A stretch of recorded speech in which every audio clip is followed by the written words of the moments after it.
Okay. So, magandang gabi po sa bawat isa po sa atin. So, yung mga nasa online, magandang gabi sa inyo. Pero sana makasama po namin kayo. At sa ngayon po, magsisimula na po yung ating pong pag-aaral patungkol po sa homiletics. So, nung nakaraan po, pinag-usapan po natin at kinalakay po natin yung hermeneutics for about 2 months. Kung di ako nagkakamali, 2 months yung ating discussion about hermeneutics. And we discussed ng hermeneutics is the science of interpretation from the Greek word hermeneuo, meaning to interpret or to translate. Hermeneutics defines the principle by which understand a text or even the spoken word. Biblical hermeneutics has some additional rules added as the text and of the sacred word of God.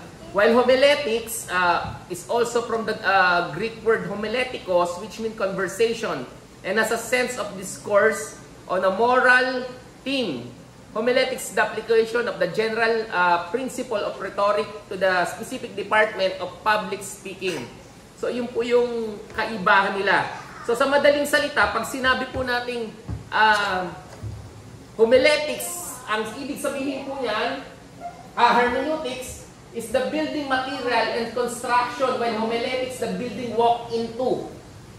Naiintindihan po natin? Yung bang ang hermeneutics, ito yung foundation, yung mga materials mo, yung homiletics, ito na yung gawa na yung building.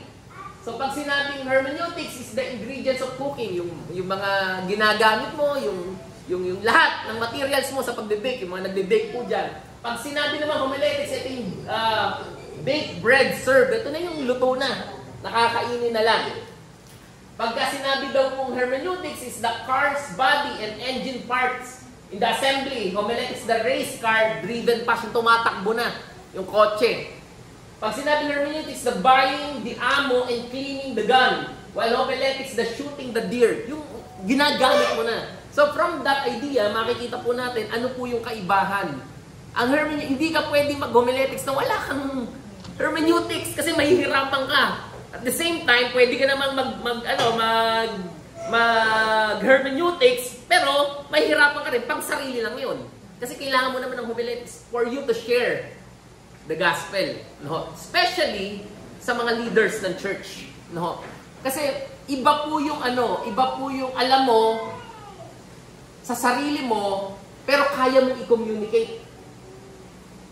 Naiintindihan niyo po yun. Meron akong makilala, naiintindihan nila kung ano yung idea, alam nila sa sarili nila, pero pag kinommunicate na nila sa iba, parang ang gulo. Parang ano yung ibig sabihin? Basta ganun yun. Siya naiintindihan sa sarili niya, pero hindi niya maipaliwanag sa iba. That's why we need to learn. Wala namang pinanganak naman, magaling na eh. Lahat tayo learning, lahat tayo natututo, lahat tayo, so lahat may chance mag-improve. Especially tayo mga leaders, mga tumatayo, tayo mga nagba-Bible study, kinakailangan natin na mag-aral at mag-upgrade ng ating mga sarili. Hindi totoo yung ganito ka noon, ganito ka pa rin ngayon, ganito ka pa rin bukas, hindi ka Diyos, yung Diyos lang hindi nagbabago. Lagi tayong may chance na mag-improve. And itong kinakailangan natin gawin, sana mag-improve tayo, sana mag-improve po tayo. So yun po. Usually po, pag start po ako ng homiletics, lagi kong hinuhuli yung parang intro niya. Kasi pag pinansin niyo po ang introduction ng homiletics, preparing the heart, nagsisimula yan sa intro, yung heart ng preacher. Yung mga ganun muna, hindi muna pag-uusapan dyan yung body, paano magawa, hindi muna ganun. Lagi ang simula ng lahat na nag-aaral ng homiletics. Yung preparing the heart of the preacher, yung kanyang spiritual life of the preacher, yung kanyang walk with the Lord. Laging ganon ang mga simula niya. Pero ako, ini-skip ko yun. Bakit? Pag-aaralan natin yun sa dulo. Kasi sa akin, mas after mo matutunan ng lahat ng skills, ano ngayon? Dapat ito yung, dapat alam mo ngayon, ihataw, through the power of the Holy Spirit. Kailangan maging tama yung kasi doon ko gusto ilagay yung weight sa dulo. Na after natin matutunan, gaano ka-importante yung power ng Holy Spirit, gaano ka-importante yung walk mo sa Lord, so ilalagay ko po siya sa dulo, ha? So baka isipin nyo, Si Pastor nilaktawan yun, importante yun. Importante po talaga, kaya ilalagay ko siya sa dulo. So, bago tayo, ilalagay natin yung weight doon. After nyo matutunan lahat, so kailangan mo ng power ng Holy Spirit. So, babalikan po natin yun sa bandang dulo, ha? So, mag-skip na po ako doon. Punta na po tayo sa ano ba yung definition ng homiletics. The term homiletics comes from the word homily. Latin po yan. Homily. Yung kanina kasi, homiletikos, Greek, which basically means a sermon. Homiletics, the art of preparing sermon and preaching. So, yan po yung sinasabing basic definition niya. Pero ako, pag ako ang tinanong niyo personally, kasi dito sa definition na binigay ng ating materials, homiletics, the art of preparing sermon. Pag ako ang tinanong niyo, homiletics is the science and art. Babalik na naman ako doon. Science and art, like what I remember Pastor Danny Romero, nung tinuro niya sa amin to, ganito rin ang definition niya, science and art, and some other preachers, but based on the textbook na ginagamit natin, it is the art of preparing sermon. Bakit? Bakit po art and science? Kasi pag sinabing science, it follows biblical truth. Hindi mo pwedeng inventohin yun. Hindi ka pwedeng maging artistic sa biblical truth. Kung ano lang yung sinasabi, yun lang. Huwag kang lalampasan na susulat. Kahit ano pang pala, yun lang yun. Hindi mo pwedeng, hindi mo pwedeng pagandahin pa o ano pang, kung ano lang yun. Yun lang yun. Okay? Hindi ka pwedeng lalampasan. Pero, as an art, it may present in a various ways ng as creative as you are, kung paano mo siya gawing artistic. Pero yung truth hindi nagbabago, yung presentation lang. Okay? Yung truth hindi nagbabago, yung presentation, it may vary. Okay? Later on, pag-aaralan pa natin yan. Kung paano yan. No? So, punta na kagad tayo. Ang lockdown natin, no? Ng principles, types of biblical sermon. Ano po ba yung mga types ng biblical sermon? There are many kinds of sermon and various ways of classifying them. The least complicated method is to classify them as topical, textual, and expository. Narinig na po yan? Yan po yung basic na classification ng sermon. Maraming klase ng sermon, napakarami. Pagka pinag-usapan kung anong uri ng sermon, marami. Pero itong tatlong ito yung pinaka-common and least complicated. Topical, textual, and expository. So pag-aaralan natin yung tatlong yan. Okay. Talo na kagad tayo sa topical. Oh, bilis, no? Tatalo na kagad tayo sa topical. Sabi ko sa inyo, marami muna tayo lalaktawan. I-discuss natin siya later on. So, topical sermon.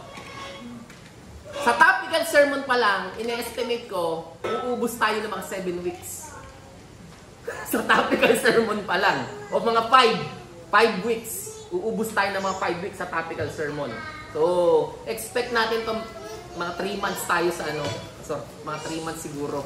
Mga 12 siya, 12 gano'n, 12 to, depende pa to. Kasi nga, more on activities tayo. More on activities, more on actual. Okay, so sana mag-enjoy po kayo, no? Sana mag-enjoy po kayo. Okay na tayo. Okay lang. Topical sermon. Ano bang pagkaintindi niyo sa topical sermon? Sige, pwede sumagot. Topic, tama naman. Ano pa? Sige po.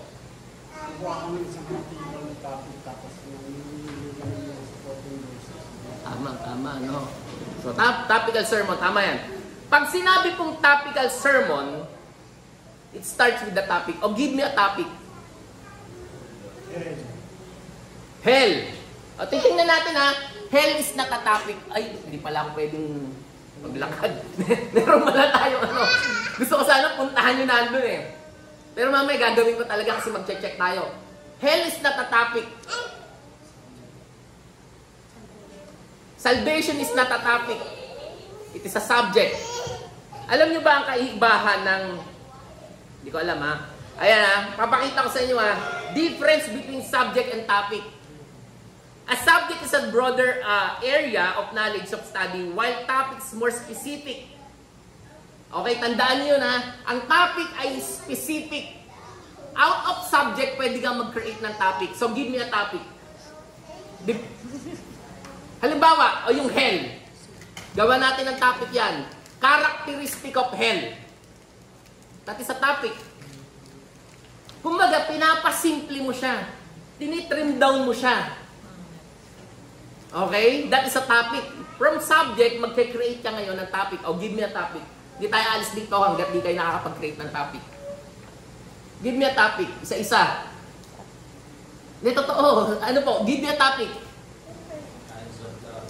Kinds of love. That is a topic. Yes. That is a topic. Ano pa? Kinds of gift. Kinds of gift. Iba lang. Pero tama naman. Tama naman. Tama naman. Ano? Kinds of sin. Kinds of... Tama pa rin. Pero umalis na tayo sa kinds. May iba pa. May iba pa. Si ano? Ano ba tayo mo ba? Sterea. Sterea. Ay, Eya. Rhea po talaga.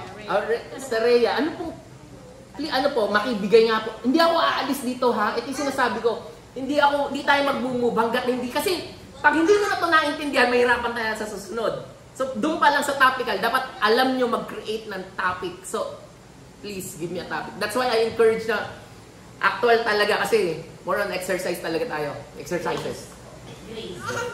Grace is a subject. Okay. What's so amazing about grace? Ayun, pwede yun. What's so amazing about grace? That is a topic yun.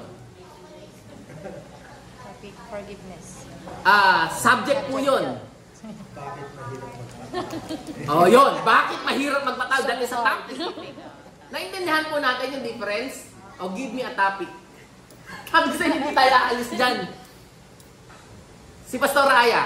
The Father, Heart of God. Ano yun? The Father. Heart of God. Parang the love of God. Yun na. The Father, Heart, Of God. God. Pwede, more on parang title siya para sa akin. Para sa akin, pwede naman siya. I-discuss natin yan later. Actually, pwede naman yon. I-discuss natin siya later on. The difference between title. Kasi, pag sanay ito yun, pag sanay ka na, ano ka na, diretso ka na sa title, malinaw kasi sa isip mo yun eh. Pero ito, bumabalik mo tayo, doon muna tayo sa simple. Ano na yun eh, naka-advance na si Pastora Aya eh. Kumbaga naka-advance na siya eh. Pwede yun, actually pwede yun. Kaya lang, doon muna tayo sa, nasakyan ko si Pastora Aya, kumbaga nag-advance na eh. Nag-advance na agad. So, give me a topic. Ang topic po, topics may be in the form of interrogative or declarative. Okay po? Yung kinds of love, halimbawa, that is declarative. What are the kinds of love? That is interrogative. So, ang technique lang po dyan, pag may subject ka, tanungin mo. What? Where? When? How? Why? Magtanong lang kayo, makakapag-create kayo ng topic. Oh, now, give me a topic. Sabi ko sa inyo, hindi tayo aalis dyan eh. Magtatanong lang po kayo. Pastor Rudolph, pag ganun tayo, simulan natin kay Jeff, pag ganun, lahat.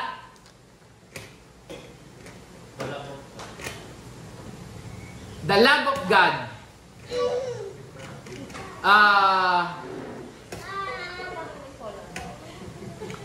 Pwede pa rin siya. Hindi ba subject siya? Parang, what? Ito, parang ano nga eh, parang more on title na siya. Kasi, subukan muna natin. Interrogative muna para madali. Mag-interrogative muna lahat tayo. What is the love of God? What is the love of God? Okay? Oh, how? Sige nga, tanungin mo lang. Yung the love of God. Mag-create ka lang ng topic based sa mga questions. Mali pa yung tanong where? Where is the love of God? Where's the love of God? Nagtanong na nga lang mali. Naiintindihan, hindi tayo aalis dito. Promise. Kasi, ito yung foundation eh.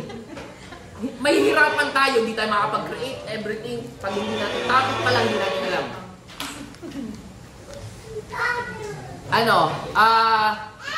Sige, volunteer. How can man be saved? Ayan, tama. How can man be saved? Detailed. Pwede mo sagutin. Okay, sino pa? Tama yun. What are the consequences of sin? Yan, tama yan. What are the consequences of sin? Tama yan, that is a topic. Ano pa? How to strengthen your faith. That is topic. Tama yun. How to strengthen your faith. Naintindihan nyo na? Yes. Malinaw na yung kaibahan ng ng topic sa subject. Oh, another. Give me a topic. Sige, hanggat bago tayo mag-move. Gusto ko malinaw sa atin yon.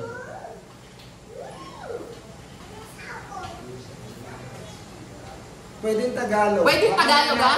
Pwedeng Tagalog. Oh, ako magbibigay ako. Ako magbibigay. Sabihin nyo sa akin kung topic o subject. Okay? Moses. Tama. That is a subject. Okay? The characteristic of the ano ba? Gawa tayo ng topic out of Moses. The faith ano ba? Mga katangian ng mga katangian ng pananampalataya ni Moses. O yun, that is a topic. Tama na intindihan nyo yung kaibahan ng subject at topic. O ano pa? Love. Subject. How to love. Topic. Naintindihan nyo na? Malinaw na? Okay. So dun muna tayo ha. Malinaw sa atin yun. Okay. Pag sinabi natin topical sermon, a topical sermon is one in which the main divisions are derived from the topic. Okay? Independently of a text, walang kinalaman sa a topical sermon is one of which main divisions are derived from the topic independently of a text. Okay? Bakit ganon? Kasi ang ibig sabihin ng topical sermon begins with the topic or a theme, and that main parts of the sermon consist of idea which comes from that topic. Nagsisimula ang topical sermon sa topic, hindi sa text. In fact, walang teksto ang topical sermon. Pastor, pwede ba yan? Opo, walang teksto ang topical sermon. Pwede ba yan? Magpipreach ka ng walang teksto? Yes, pwede. Wala ba mong violent reaction? Naghihintay ako ng violent reaction. Ha? Okay. Hahanguin mo ang mga verses sa mga puntos mo. Mamaya, di-discuss natin. Kasi itong kaibahan. Pag sinabi mo kasing teksto, marami sa atin mali ang idea ng teksto eh. Pag sinabi mo teksto, ito ang pag-aaralan yung verse. Naintindihan nyo? Kaya nga textbooks. Ito yung ating materials na gagamitin, textbook. Ito yung ating text. Ang ating texto this morning kunyari ito ang pag-aaralan natin. Pero maraming beses reading verse lang siya, hindi siyang inaaral. Naintindihan nyo? Reading verse, pero walang kinalaman ang pinag-aaralan mo. Alam mo, nagbasa ka sa Genesis. Pero pinag-aaralan mo nasa Old Testament, nasa New Testament, kung nasaan-saan. Ang topical sermon starts with the topic, not with the text. Naintindihan? Tuloy natin. If ideas requires a text, it does not require a text as the basis of its message. That is, certain text is not a source of topical sermon, although it's all based on the Word of God. Ang idea mo, ang teksto mo, buong Bible. Wala kang specific teksto kasi nga hindi ka nakakulong doon sa teksto. Nakakulong ka sa buong Bible. Kaya pag sinabing topical sermon, pwedeng ang first point mo nasa Old Testament, ang second point mo nasa New Testament, ang third point mo nasa Genesis 4, and so on and so forth, kung gaano karami ang puntos mo, as long as biblical. Naintindihan? So, wala siyang text. Kasi pag sinabi ng teksto, pero karamihan, meron tayong binabasang reading verse. Not a text. Kasi nga, again, pag sinabing text, yun yung pag-aaralan nyo. Since hindi naman yun ang pinag-aaralan mo, hindi ka naman textual, later on, di-discuss natin yan, ang reading, ka lang, parang that part lang siya ng introduction mo. Okay? Malinaw po ba yun? So, kaya po nung nag-series kami kunyari ng 20, ng Jan, textual yun. Textual yun. Pag text sa inyong pag-aaralan. Yun talaga, oo. Ang Pero ngayon kasi nakatopical. topical tayo, healing. Hindi required na mag-start ka sa pag-read ng text.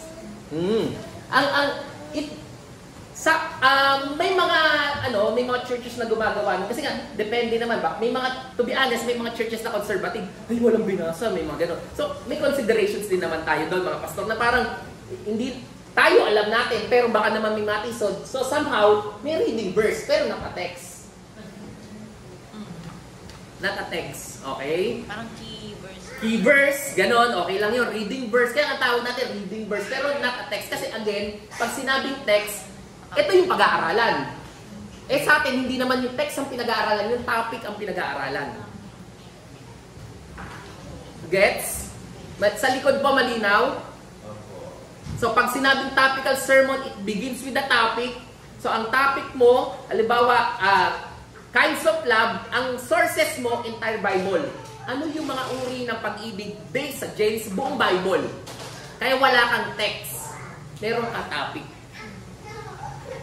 Biblical topic. So pagka naggawa ka, kaya importante yung sinasabi ko sa inyo, marunong alam natin topic. Kunyari, what are the kinds of love? Sasagutin mo yun based, ano yung sinasabi ng buong Bible patungkol sa tanong ko? Ano yung sagot ng Bible patungkol sa buong tanong ko? That is topical sermon. Ang scope mo, buong Bible. We start with the biblical topic. Okay? The main division of the sermon outline must be drawn from this biblical topic, and each main division must be supported by scripture reference. Ito yung sinasabi ko. Yung tanong ni Pastor Rudel, Pastor, saan pa papasok yung verses? Eh di sagot mo, kasi nga nagbigay ka ng topic. Kunyari, ang tanong mo, what are the kinds of love? Tanong lang yun. Wala na pong supporting version, nagtatanong ka nga. Yung sagot doon, therefore, dapat biblical. Pag sumagot ka, una, dapat yung may supporting verse. Pangalawa, dapat yung may supporting verse. O pangatlo, dapat yung may supporting verse. Kung hanggang ilan ang puntos mo, dapat yung supported by the scripture. Malinaw? May tanong? Sige, pwede po magtanong. Very good kayo. Dalawa lang yan. Walang tanong kasi naintindihan. Walang tanong hindi naintindihan. So ano po doon? Malinaw po ang topical? Walang violent reaction. Any additional ideas, insights, discussion tayo?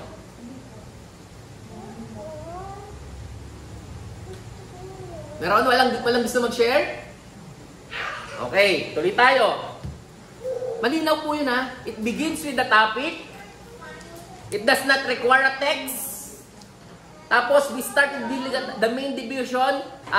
Sermon outline must be drawn from biblical topic, and each main division must be supported by a scripture reference. Malinaw na po yun? Okay, example. Bilis natin, pero dito tayo magtatagal sa mga exercises. Kaya sabi ko sa inyo, actual tayo, more on exercises tayo. Example of topical sermon. Knowing God's Word. Ayan topic, some values of knowing God's Word. Knowing God's Word makes us wise unto salvation. May supporting verse ako. Knowing God's Word keeps us from sin. May supporting verse ako. Knowing God's Word knowing God's Word produces spiritual growth. Knowing God's Word result in successful living. Okay, yun po yung yun po yung topic ko. Some values of knowing the Word of God. So yun, yung knowing God's Word ko, pwedeng title yan. Okay po, malinaw?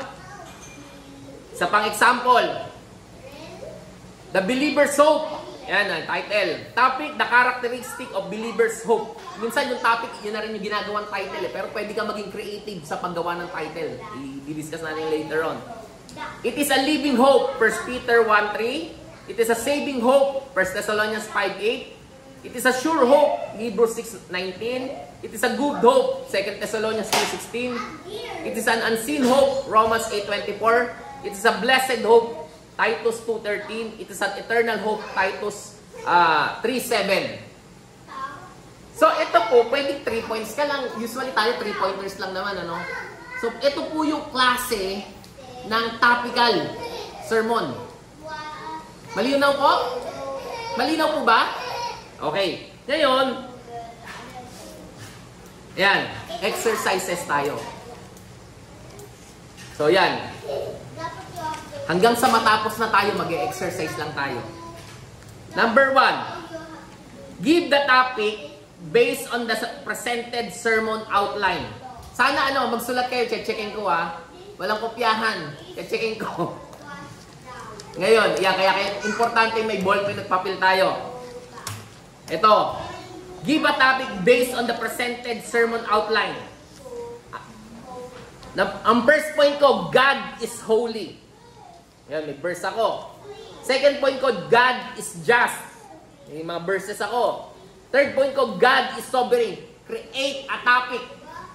Yan muna. Mamaya na yung second and third. Pakisulat. Checkin ko ngayon. Anong topic yan? God is holy. God is just. God is sovereign. Anong topic yan? Sige po. Sulat nyo. Mamaya yung 2 and 3. Puro exercises ang gagawin natin. Kaya sabi ko sa inyo, sana actual, nandito kayo talagang.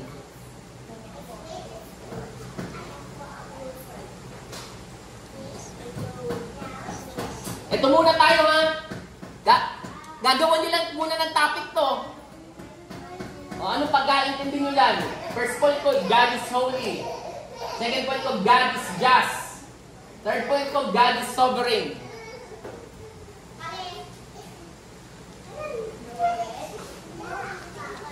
Tapos na? Sige, tingnan niya natin. Isa-isa nga, paki-present nyo nga.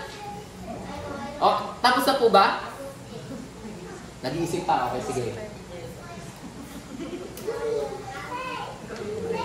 Kaya hindi ako umalis kanina hanggat hindi nyo alam kung ano ang topic. Number 1 lang po muna. Number 1 lang po muna. Tapos mamaya tayo pupunta doon sa pangatlo.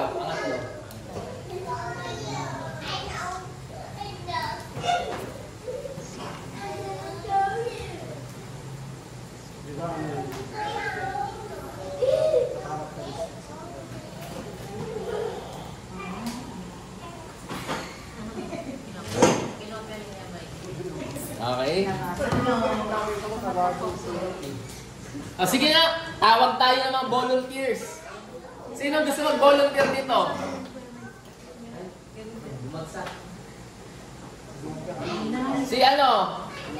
Si anak ni Brother Rudolph? Si Miguel.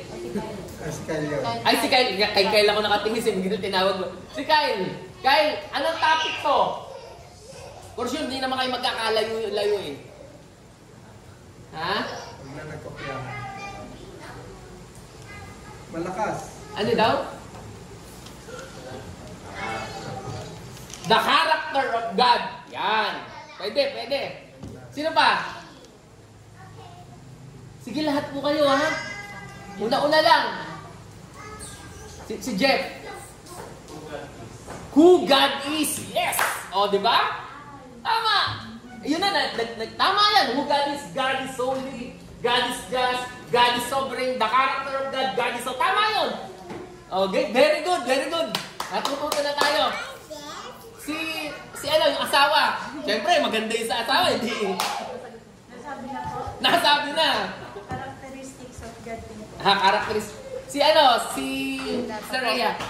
Nag-iisip ako. Nag-iisip pa. Sige, Ganun din. Characteristics pa sa Rhea.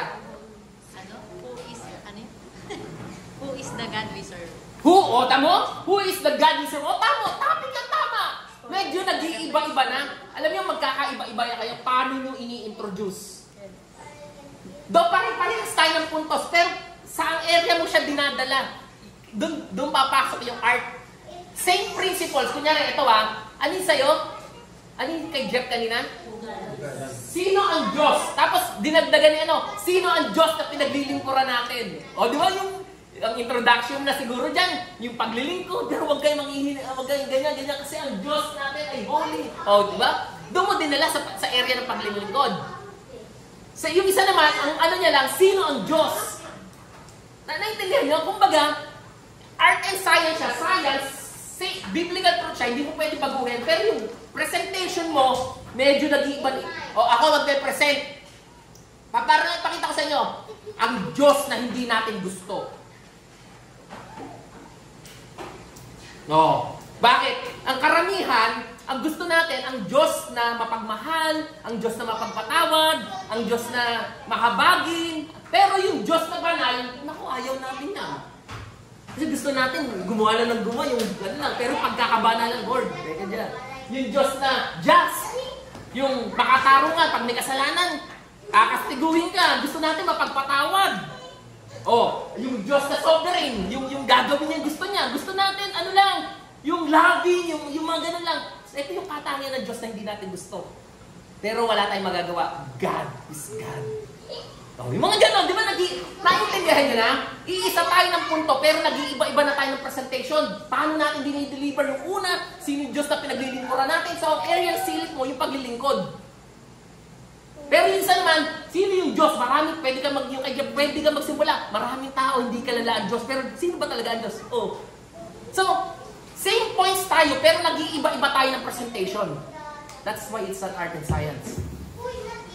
Ay, naiintindihan natin yung ganda. Same points, hindi tayo nagbabago, pero the way we present it, nagbabago-bago na tayo. Paano natin dinideliver? At paano natin pinipresent? Nalinaw? Okay. Pangalawa. Sabi, palakpakan nyo nga yung mga sarili nyo. Very good kayo yan. O pangalawa, wag ng isa, dahil maaga pa. Sa bawat isa, gawin na natin yung tatlo. Make a sermon outline based on the provided topics. Number 1, the truth about sin. Kayo naman ang gagawa ng ganito. Ang topic nyo, the truth about sin. Ha? Pa? Opo. Kaya hindi pwedeng kasi baka invento lang na. Dapat kalagay ang tanong, ano sinasabi ng Bible? Pwede kayong gumamit ng cellphone. Hindi para gumawa ng sermon mag-search lang ng verse. The truth about sin. Ayan. Babalik din dyan. Siyempre, hindi ka makakapaghanap din ng mga verses kung hindi mo rin nabasa yung Bible. Kaya importante, nagbabasa ka rin ng Bible talaga. Para nabasa ko yun. Ano nga ba yun? Saan ba yun? Pwede mo i-search. At least alam mo. Kasi kung hindi mo alam, wala ka rin i-search. Ayan. Ilan po? Kahit 3, kahit 2. Usually 3-pointers tayo eh. Ano yan may biro dyan eh. Sabi pagka Pentecostal, 3-pointers. Pag Baptist, 4 points. Ano ba yung 2 points? May mga biro dyan eh. Tayo, 2, 3. It's up to you. Wag lang 1. At least minimum 2 points. The truth about sin. Yan, alam na alam yan.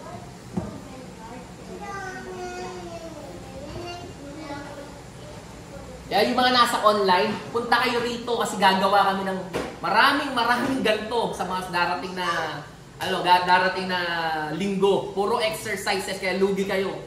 Hindi kayo makakapunta rito, hindi ma-check gawa nyo.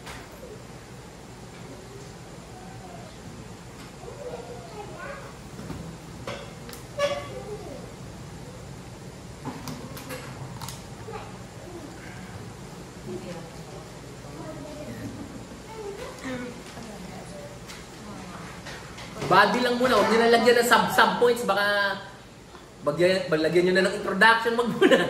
Doon pa lang tayo, main points lang tayo.